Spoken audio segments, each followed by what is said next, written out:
ایمان لائے تھے تو اچھا تھا، قیامت کے دن کیا ہوگا، کل کو کیا ہوگا، یہ دونوں باتوں میں آدمی پھنسا ہوا ہے۔ اور وہ جو اللہ تعالیٰ کی بیان کردہ ہدایت کے ہدایت کے راستے سے ہٹا کرتا ہے، جو اللہ کی ہدایت کے راستے پر رہتا ہے اسے نہ تو ملال ہوتا ہے نہ تو کسی قسم کا آئندہ کا خوف رہتا ہے۔ جو لوگ ایمان لاتے ہیں ان کو کسی قسم کا خوف ہے آئندہ کے بارے میں، یا رشتہ کا گند ہے ایمان لائے ایسا کر کے تو نہ خوف ہے، ان کو نہ ملال ہے، نہ آئندہ کا خوف۔ آپ نے نماز پڑھ لی، نماز پڑھنے کے بعد میں کیا کسی قسم کا ملال ہوتا ہے نہیں؟ نماز پڑھا کیا ہوتا ہے؟ خوشی ہوتی ہے کہ میں نے یہ درس کو کیا، آج میرے سے اچھا کام کسی کو نہیں بڑی کو دے دیا، اس کی دعا نہیں تو دل میں خوشی ہوتی ہے۔ اور آئندہ کا بھی خوف نہیں ہوگا، اللہ پوچھے گا کہ تم نے جو یہ کیا تھا اس میں سے میں نے کیا۔ تو دونوں باتیں کہتے ہیں حال ہمارا، یہ دونوں باتوں میں پڑھا ہوا ہے۔ اپنا حال کام کرنا ہے، سنا ہی حال کیا ہے، فقط کام کرنے کے وقفے کو حال کے نام سے یاد کرتے ہیں۔ تو اللہ کہتا ہے کہ کریمہ یاد نہیں ہوگا، میرے پاس سے جب کبھی تمہارے پاس ہدایت آیا ہے، میری جانب سے تمہارے پاس ہدایت آیا ہے، تو تم کیا کرنا چاہیے؟ ومن تبع ہدایا، تو جس شخص نے میری ہدایت کی پیروی کی، تو ایسے تمام لوگوں کے لیے نہ تو خوف ہے نہ تو آئندہ کا خوف ہے، اور وہ جس کا ہدایت ہے وہ سننا ہے۔ پوری انبیاء کی تاریخ کا نظر ڈالو تو آپ کو معلوم ہوگا کہ اللہ تعالیٰ صاف طور پر کہتا ہے میری طرف سے، میری جانب سے جب کبھی تمہارے پاس ہدایت آ جائے، یہ حکم مطلق ہے، یہ حکم مطلق ہے، جب کبھی آ جائے، اس میں کسی کا نام ہے، اس میں کسی وقت کا تعین ہے، اس میں کسی جگہ کی خصوصیت ہے، صرف بات ہے تو تین باتیں اللہ نے کہا ہے۔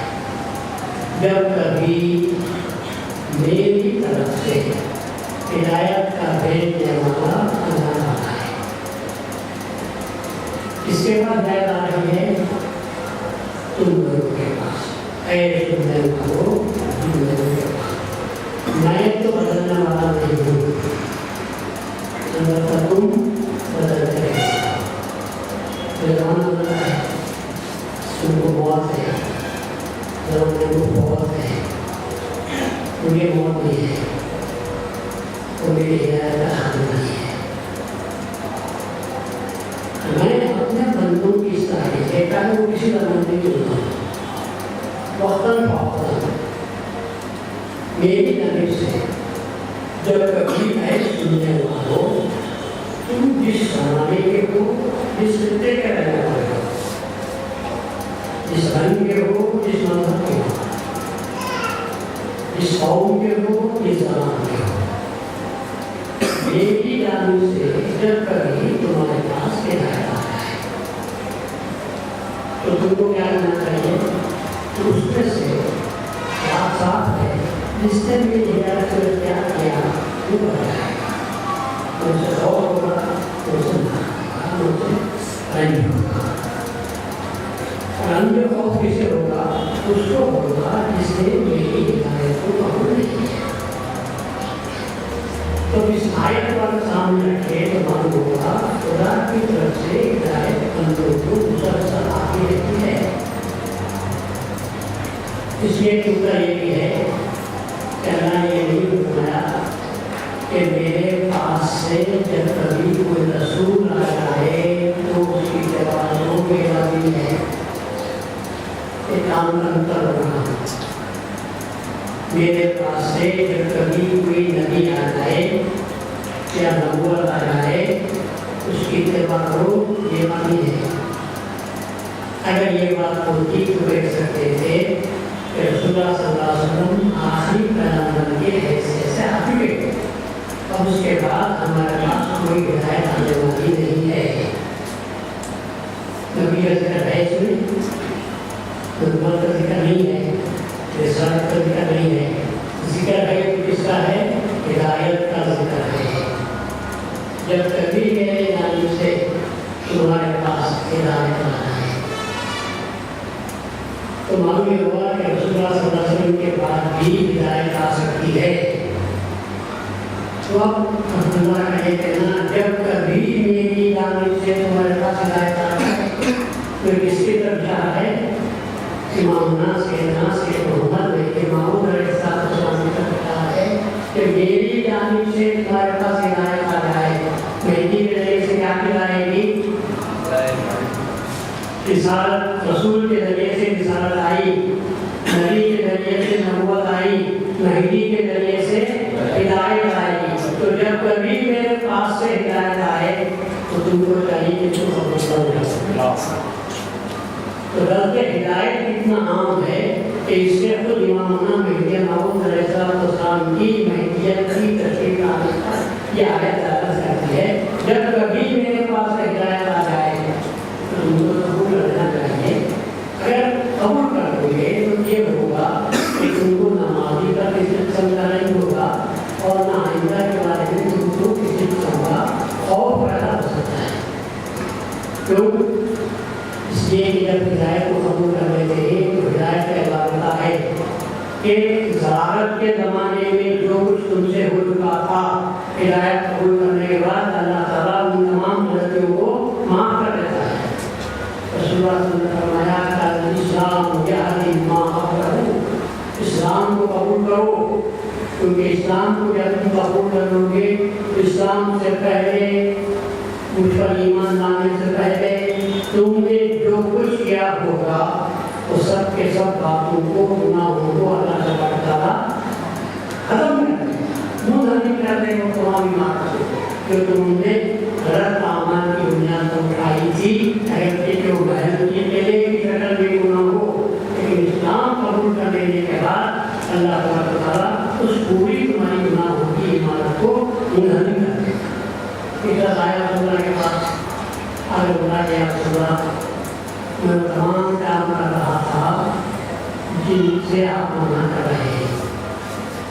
دنیا میں کوئی برائی ایسی نہیں تھی جو میں نے نہیں کی، تمام برائیاں مجھ سے موجود ہیں. اب اگر کیا میں ایمان لا لیا آپ پر اسلام کو قبول کر لیا تو کیا اللہ تعالیٰ تمام گناہوں کو معاف کر دے گا؟ اس وقت نے فرمایا الاسلام یہدی ما قبلہ، اسلام وہ ہے کہ اس سے پہلے کے تمام چیزوں کو اللہ نہیں کر معاف کر دے گا. اب تم ایسے بھول جاؤ گے جیسا آگے پیٹ سے ابھی پیدا ہو. یہ ہے اسلام. اب اس کے بعد تم پچھلی زندگی کے بارے میں تم کو کسی قسم کا مال نہیں ہونا چاہیے. اب نئے سے زندگی بسر کرتے جاؤ اور جو ہدایت آ رہی ہے اس کی تم بیان کرتے رہے. تو اسی آیت شریفہ کو ہم سامنے رکھیں تو میرا اللہ تعالیٰ امت مسلمہ سے کہتا ہے میں اپنی طرف سے تمہاری جانب ہدایت بھیجتا رہوں گا.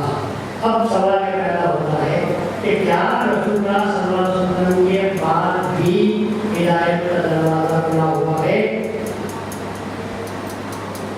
تو ہم اس کے جواب میں سوال کرتے ہیں اور آپ ٹھنڈے دل سے اس کا جواب دو. کیا رسول اللہ صلی اللہ علیہ وسلم تشریف لانے کے بعد ہدایت کا دروازہ تو رسالت نبوت کے سلسلے میں آ رہا تھا وہ تو بند ہوا، لیکن کیا ہدایت کا دروازہ بند ہوا؟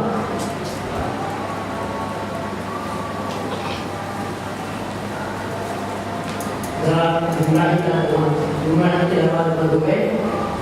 اگر جمعہ کے دروازے بند ہو گئے ہوتے تو آج کتنے مسلمان ہیں جو گمراہ ہیں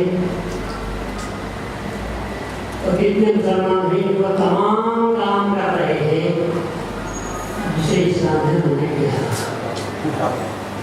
اور یہ نہیں کہ اعمال میں کوتاہی ہو رہی ہے. نماز کا پڑھنا بہت سے کیا 90% ایسے ہیں جو نماز نہیں پڑھتے, کتنے ایسے ہیں جو روزے نہیں رکھتے, کتنے ایسے ہیں جو زکوٰۃ کے حساب سے ادا نہیں کرتے, کتنے ایسے ہیں جن کا حج بند ہو چکا ہے لیکن وہ حج بھی نہیں کرتے. یہ تو اعمال ہوتے. میں جو بات کر رہا ہوں وہ یہ کہ جب آخری پیغمبر آ چکے اور وہ نبوت اور رسالت کا دروازہ بند ہو چکا تو اس کا لازمی نتیجہ نکلنا چاہیے تھا کہ جہالت کے دروازے بند ہو جاتے ہیں, کسی انسان سے کوئی گناہ صدر نہ ہوتا. ان کو چھوڑو جنہوں نے اسلام کو قبول نہیں کیا, ان کو چھوڑو جنہوں نے اسلام کو قبول نہیں کیا. میں بات جن کی کر رہا ہوں, میں بات ان کی کر رہا ہوں جنہوں نے اسلام کو قبول کیا, قرآن کو اللہ کی کتاب مانا, رسول اللہ صلی اللہ علیہ وسلم کو آخری پیغمبر کی حیثیت سے تسلیم کر دیا اور اعلان کیا کہ ہم رسول اللہ آخری پیغمبر ہیں, اس کے بعد کسی پیغمبر کی گنجائش نہیں. اس کے بعد کیا کہیے گا, اس کے بعد گناہ یہ کہیے گا کہ مسلمانوں میں مسلمانوں پر گمراہی کا دروازہ بند ہو جاتا. تو کیا ایسا ہے؟ کتنی برائیاں ہیں جو مسلمانوں میں ہیں. اسلام کہتا ہے پارٹی کا خیال رکھو, مسلمان کہتے ہیں مسلمان تو قوم کا نام ہے جو پارٹی سے دور بھاگتی ہے. اسلام کہتا ہے وقت کی قدر کرو, اور مسلمان اس قوم کا نام ہے جو وقت کو اپنا تابع کرتی ہے. اسلام کہتا ہے کہ تم اللہ کی عبادت کرو, اور مسلمان اس قوم کا نام ہے جو نمازوں کی کوئی فکر نہیں آتا. اسلام کہتا ہے اپنے خواہشات کو کرو, اور مسلمان کہتا ہے خواہشات پر عمل کرو, سختی سے عمل کرو,